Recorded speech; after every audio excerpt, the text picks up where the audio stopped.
Tatay Digong sa inyong pagdalaw? Okay lang naman siya ngayon. He's not in the mood. Naiirita siya sa kuko niya eh. So, pinupit namin. Pinahiram kami ng guardia ng nail cutter. And pinupit namin yung kanyang kuko. And then he spent time yung para hindi siya, dili siya hait. So, ang ngayon na Alvin. Parang sinapile. Oh, yes. Spend time na in-nail file. And then, sabi ko nga, he's not in the mood. Nagbigay na siya ng kanyang mga huling habilin. Sabi niya, kung saan daw siya mamatay, doon daw siya i-cremate. Okay, so sabi niya, sabi niya, kung mamatay daw siya dito sa Netherlands, wag na daw iuwi yung kanyang katawan sa Pilipinas. Ipa-cremate lang daw siya dito. Yung ashes na lang daw yung iuwi. Yun yung kanyang, and then, sabi ko, i-discuss na lang natin sa susunod kasi hindi ako pro-cremation. Hindi ako pro-cremation. Tapos siya, pro-cremation siya. And then sabi ko sa kanya, so anong mangyayari nito kung kunwari hindi namin sundin yung habilin mo na i-cremate ka? Sabi ko, ilibing ka namin doon sa tabi ng tatay mo. Babalik ka ba? Sabi ko, babalik ka ba? Sabi niya, well, hindi naman, pero pag-isipan ko kung mumultuhin kita o hindi. So, yun yung discussion ngayon. How did you feel po nung nagganyan si Tatay Digong? Kami, nalulungkot ngayon. Daming gusto na umiyak. Well, natural din naman na siguro yung sa 8 years old, no? Na mag-isip ng ganon. So, and mabuti na rin yun na alam natin lahat kung ano yung kanyang last wishes para magagawa yon kapag nangyari na. Are you prepared for that, Vice President? Ang objection ko lang is hindi nga ako pro-cremation. So, ang takot ko lang din is baka multuhin niya ako pag hindi sinunod yung kanyang habilin na magpa-cremate siya. So, yan. Ma'am, once again, you've proven you're a woman of steel kasi yung dalawa mong kapatid na lalaki, very emotional pag nagaganyan na si Tatay Digong. Where do you get the strength? Well, galing din siguro kay DRD. Diba, turo niya, ilang beses ko na rin nasabi na turo niya talaga na huwag umiyak. In fact, nung isang beses na bumisita kami dyan, na umiyak si Kitty, ay pinagalitan pa niya na sinabihan niya useless yung mga luha. Meron ba siyang rine-request meanwhile? Wala. Yun, yung pagputol ng kuko niya, ni-request yun. And then, yun lang naman. Yun lang yung request. Kanina, nag-request siya ng Coke Zero naman. Nabili niyo naman po doon? Yes, nabigay ko naman yung Coke Zero. But I think, kasi hindi na ata siya ina-allow ng Coke Zero. So, nagsisikreto siya doon sa visitors center. Ng Coke Zero. Nasabi ma'am ni Ma'am Elizabeth na tinigil na lahat ng gamot. Is that because wala na siyang sakit or? Hindi ko alam kung anong ni Mama. Hindi ko alam kung anong napag-usapan nila ng mother ko. Hindi din namin napag-usapan din kasi kanina yung kanyang health. Pero sa nakita ko naman, hindi naman siya. Pumayak siya, sobrang payat lang talaga niya. Pero hindi naman siya nakihina. Tsaka napansin ko kanina, although hindi ko na minention kasi medyo hindi nga maganda yung mood niya. Maganda yung kutis niya. Baka nagsirap yung hindi ko nga alam eh. Maganda yung kutis niya ha. Hindi, kasi pumayat siya, di ba? So you would expect na maglaylay ba? Hindi eh. Tight yung, para siyang nagultera eh. Firm yung, tight yung kanyang dito, tsaka firm. Tapos yung kanyang wrinkles nandito lang sa noo eh. Pero ma'am, yung picture parang dyan, may skincare siguro sa loob na hindi natin alam. Ma'am, yung picture hindi yun ganun siya kaano? Hindi na. Ma'am, would it be possible for the Filipino people to even have a glimpse through a picture kay PRRD, ma'am? We will ask the lawyers if that is even allowed. And then we'll ask them to take a photo kung i-allow. Sa politika po, wala kayo napag-usapan sa politika? Wala naman. Nabanggit ko lang sa kanya na Chairman Noor Miswari is sick. He's in Davao City, si Chairman Noor. And then sabi niya na ipaabot daw sa kanya yung well wishes niya. And nag-usap din kami kasi kailangan ko tawagan yung anak ni Chairman Noor Miswari. And then, yun lang ang na-discuss namin. And one other, the Bawenyo na namatay, na binanggit din, na-discuss namin. And then of course, yung father ni Mans, friend kasi ni PRD, discuss din. Well, kailan po ang susunod yung bisita kay Tatay Digong? Tomorrow, may bisita kami. Nakalimutan ko lang yung oras. Let me check. Kasi today is 1:30 to 3, no? Bukas is...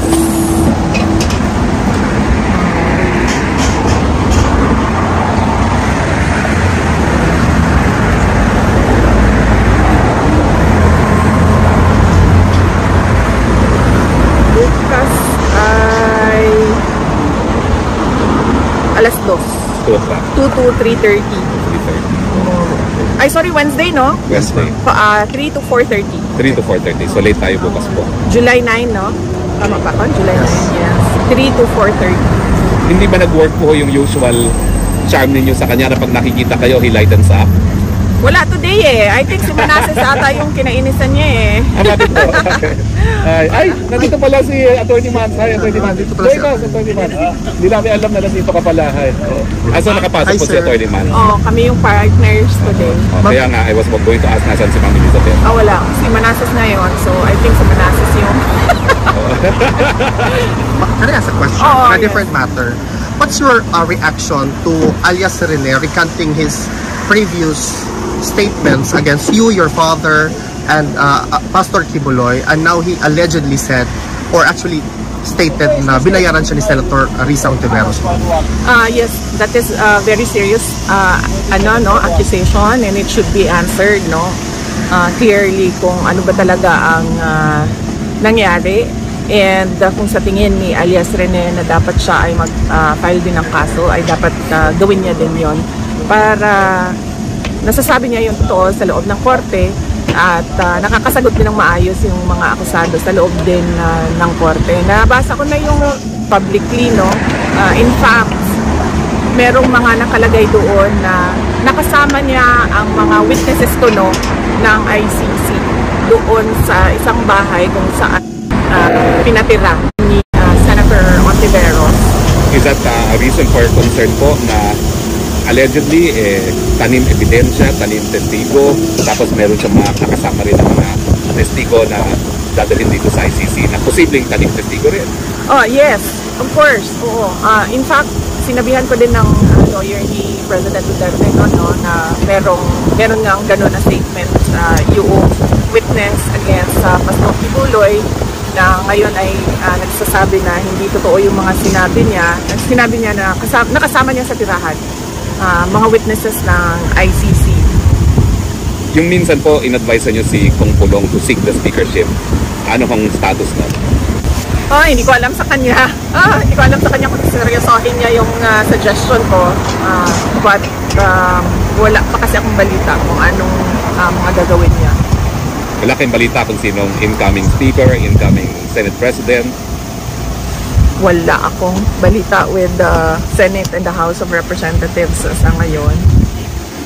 On another question, ma'am, what do you have to say or react to when 42% of Filipinos are not favorable to the impeachment case filed against you and 38% only agrees? Does this mean that dapat ibasura na nila yung impeachment complaints with respect doon sa mga senators?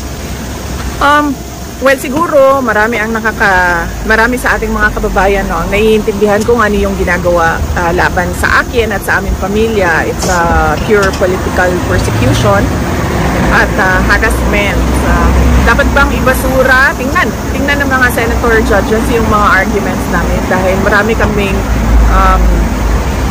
mga solid legal arguments kung bakit dapat i-dismiss itong impeachment complaint na ito.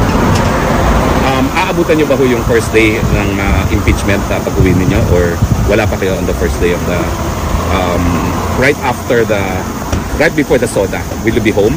Hindi, wala pa ako right before SONA, so hindi pa ako makakauwi. In any event, nandun naman na yung lawyers and they're continually preparing the witnesses, our witnesses for the impeachment and continually gathering the pieces of evidence needed. Last question po, may mga lumabas ba sa balita na meron na raw silang copy ng mga bank accounts nyo? Are you going to file legal action against those na kumuha ng mga bank statements nyo illegally? Hindi na. Wala man ako pinakailan ng kaso. Lahat ng mga libelous na lumabas, wala akong pinakailan ng kaso. Lahat ng harassment na pinapasa Diyos ko na yan kasi sa tingin ko naman mas matindi ang galit ng Diyos kapag dumating na. Sa bank accounts, inaantay ko na magkaroon ng trial wherein doon ko sasagutin yung mga question about sa bank accounts. Dahil sa ngayon naman, yun nga, illegal yung pagkuha nila ng information with regard to bank accounts and wala akong obligasyon na sumagot sa kanila.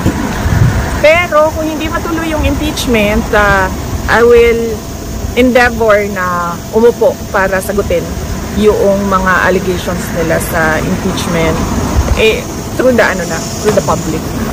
Meron pa kayong tanong? Anyone? Ma'am, nag-ask na rin ako kay opinion ni Congressman Colong. Sa inyo po, opinion lang po sa bahay ni tatay sa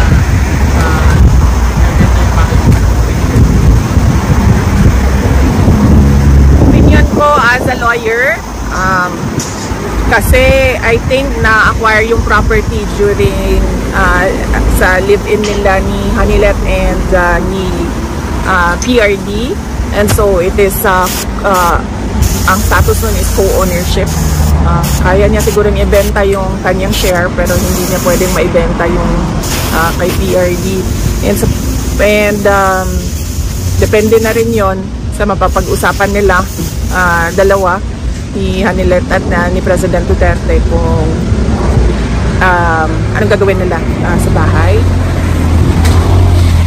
As a lawyer yun, no? As a daughter, iniisip ko lang kung saan natitira si Pangulong Duterte kung ibenta nila, kung uuwi siyang Davao City. So, yun ang isa sa mga concerns namin. Pero mag-stay daw siya sa tayo ng Ma'am Elizabeth. That's what Congressman Colong said. Oo, may nabanggit si Mama na na ganyan, na pwede namang doon sa bahay niya. Well, sana, depende yon sa mapag-usapan ni Hanilet at ni President Duterte kasi silang dalawa naman yung may-ari ng bahay. Ma'am Showbiz, since tatanggapin siya ng Ma'am Elizabeth, is there reconciliation in the office? Walang reconciliation. Walang reconciliation. Ano lang, sabi ni Mama, okay naman daw na bumisita yung mga girlfriends. Walang problema sa... Grabe, no? Pagmamahal. Kaya niyo ba yun, Ma'am?